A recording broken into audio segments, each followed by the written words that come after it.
Alright, so I'm doing a little bit more work at this salon, and I came across one of the shears from a new young lady who has actually just started here.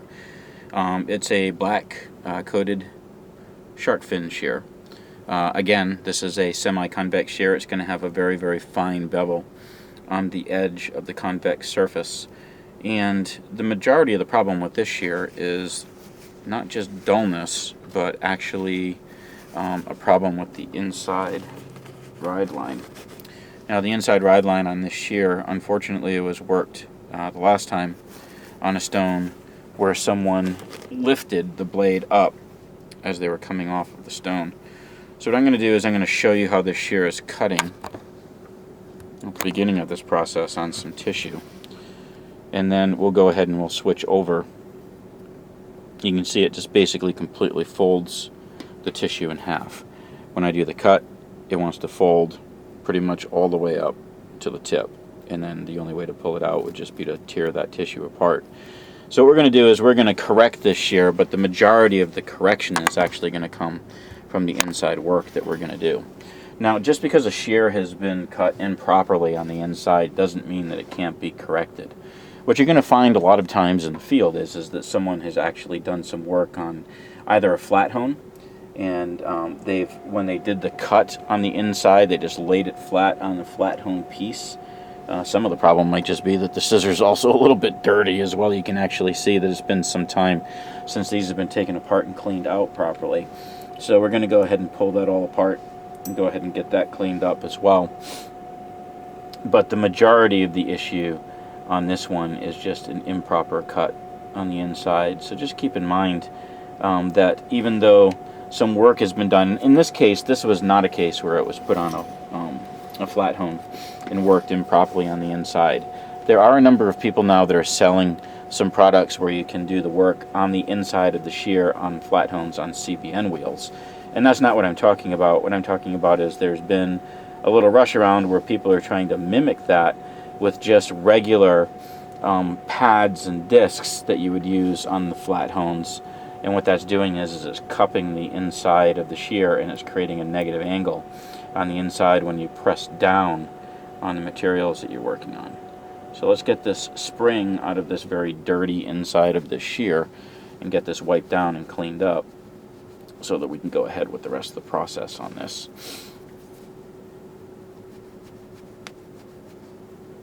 Good, we're going to clean that out. Since this is as gunked up as it is as well, and it's been a while since anything's been done on these, I'm going to go ahead and throw a little bit of alcohol on here as well and make sure that this part of the shear is cleaned up. This is mainly just for sanitary purposes. You know, the stylists are really supposed to try and keep up with the shears and keep them cleaned up. And sometimes, you know, they run out of time and they don't really have the ability necessarily to take the shear apart, and they're afraid to do so. So a lot of times the inside of the shear doesn't get cleaned up like it should. So one of our jobs as sharpeners is to try and make sure that we're taking care of our customers and make sure that everything is cleaned up well on their shears. I'm going to do this also on the spring, just clean it up some, and do the same thing on the stud as well. This stud has a neoprene washer on the end of it, so always make sure that when you're taking a shear apart that you're paying attention to how it comes apart so that you can put it back together properly. Always make sure that everything is stored in a safe place as well. I always keep all the parts for the shears in my blue cup here. And I also make sure that I treat every scissor as a scissor is a scissor. The reason I do that is I don't like to take entire runs of scissors apart in a salon. I prefer to do one shear all the way through and then move on to another shear. The reason that I prefer to do that is I don't want to make a mistake and mix up any parts, which is possible to do, and or if I have a tray set up and I've taken all the stuff apart and then accidentally bump the tray and send everything everywhere, that can create a problem too. If it's one shear and I send everything everywhere, which very rarely ever happens, then I either just have to replace the parts in that one shear or find the parts for that one shear. So just be aware of the fact that when you're working, you work to your comfort level. I do know other sharpeners that take all the shears apart at once and do all of the work. and then they go ahead and they put them all back together after they've done the sharpening steps. That works for them, that's fine, but I just don't operate that way. I always prefer to do each shear individually and make sure that they are done before I start on the next shear. Again, I'm working on a 5,000 grit waterstone from Shafton. This stone has been flattened. This is the second shear that I've done on this stone, and then I will flatten this stone again before I move on to my next shear. This shear was also dropped. I did a shear a little while ago that was dropped, and there was a nick at the tip, so we have to make sure that we get the nick off of the tip before we move forward. I've been looking at the tip under the magnifier that I have here. I'm going to move this up out of the way so you can actually see the work that I'm doing on the machine. This is another colored shear as well, so I'm going to go ahead and just use a 15 micron disc. This person likes to try to do a little bit of slither cutting with this, of course, because this shear is technically a beveled shear. They typically do not work as well for slither cutting. Also, many times these shears are not quite as acute of an angle. This one is about 45 degrees. A lot of times for slither cutting, you're better off with about a 50-degree angle. And what I'm doing right now is I'm just touching up that tip and making sure that I get past any of the damage that's on the tip. So I'm going to go back in. I'm going to actually take my bristle brush, and you don't have to use a bristle brush to do this if you're not comfortable doing this. A nappy towel will work perfectly fine, but I like to flip-flop the burrs out of the way so that I can go back to the magnifier and check and make sure that I get all the way down past the nick that was on the blade. In this case, I did, so I'm done with that blade. And there is a very, very, very mild nick on this other blade, so just a regular sharpening on this one is going to take care of that. Right now what I'm doing is I'm tracking my burr. I'm watching my burr form at the edge.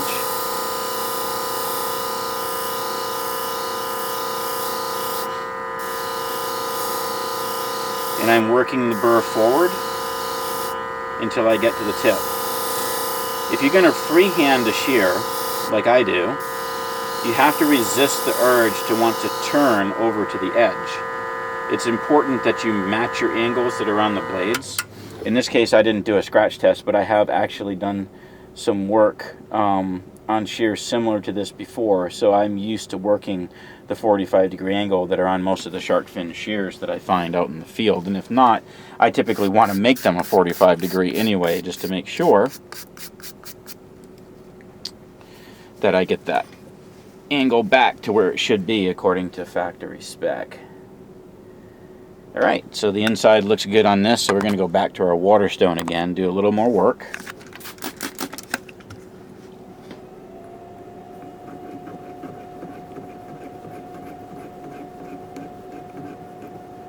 Going to come to a complete stop before I lift off. Always remember that's one of the most important things you can do when you're working on a waterstone, is you want to come to a complete stop. Rideline looks good, nice and flat. What I'm looking for when I'm checking the Rideline in the magnifier, and I'm not sure if you can see that in the video as I'm doing this, but you've seen the magnifier that I use. It's a MoFat lamp with a MoFat magnifier attached to it. It's a 100-watt lamp, and what it does is it lets me see the work that I've done really, really well. It really casts the light well. Stop before you lift off, wipe everything down. And when I check in the magnifier, really what I'm looking for is making sure that I have a nice flat inside surface and I don't have any kind of a double angle on the inside of the shear. You want to avoid any kind of a double angle on the inside of the shear off of the waterstone, because that typically means that you've made a mistake when you're doing the work. So I'm going to go straight from the 15 over to the polish. A lot of people will use a 30, a 15, and a 9 when they're doing the work, and there's nothing wrong with doing that. On these styles of shears, though, there's not as much surface, so you don't have to worry as much about polishing scratches off. So I typically do not bother going from a 15 to a 9 in a situation like this.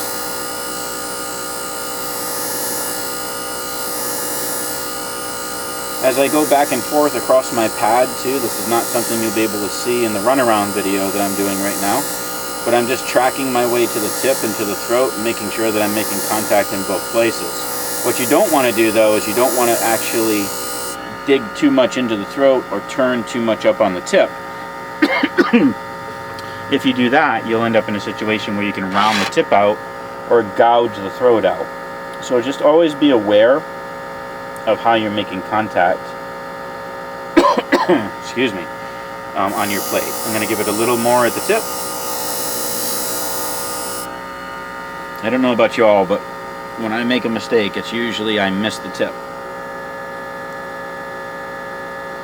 Alright, all polished up, ready to go, and same thing with the next blade. Throat to the tip. There is no magic number of back and forth passes. I typically do 8 to 10 back and forth strokes. So this would be, let's say, 6, 7, 8, 9, and 10. I always give a little extra polish at the tip because I tend to miss that, and a little bit of a touch at the throat, and then finish with complete strokes. My reason for doing that is that you don't want to over polish your blade. A lot of sharpeners tend to over polish their blades, and when they over polish the blade, that can create a number of problems as well, especially with pushing hair and hair slide. So just be aware of that.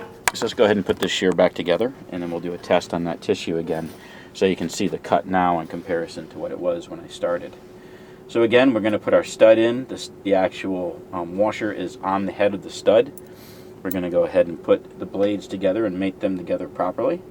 We're going to go ahead and put our spring tension washer on the inside and seat that into place so that the square portion of that spring is over the square portion of the stud. And then we'll go ahead and start our knob. Put our knob on until it starts, the knurled portion of the bottom of the knob makes contact with the spring. Get a feel for how much tension there is. I'm going to ease that burr off just to lightly remove that. And then I'm going to do my free fall test. And right now it's actually a little bit too loose, so I'm going to go ahead and give it a wiggle. After I've tightened it down some, it's stopping at about the halfway point. I'm going to flip it over, and I'm actually going to torque it just a little bit more. And when I'm torquing it, what I'm doing is I'm trying to seat the washer. Often the washer will not seat properly over the head. It moved just a little bit, so I'm going to go ahead and just do a touch here. I'm going to go ahead and pull over here. Oh, I was trying to clean that knob off just a little bit better again, and I loosened it and then tightened it probably too much. So let's do that one more time. All right, that looks good. And where's my tissue? Oh, there it is. All right. So now we'll take a look at that tissue again. You can see that's the torn up portion of the tissue that we just did before. Got a good clean cut now all the way to the tip, and the tip just falls right away. So again, clean cut all the way to the tip. Tip pulls away without any kind of catch. And then again, this would of course be tested on wet tissue, and it would be tested on here as well.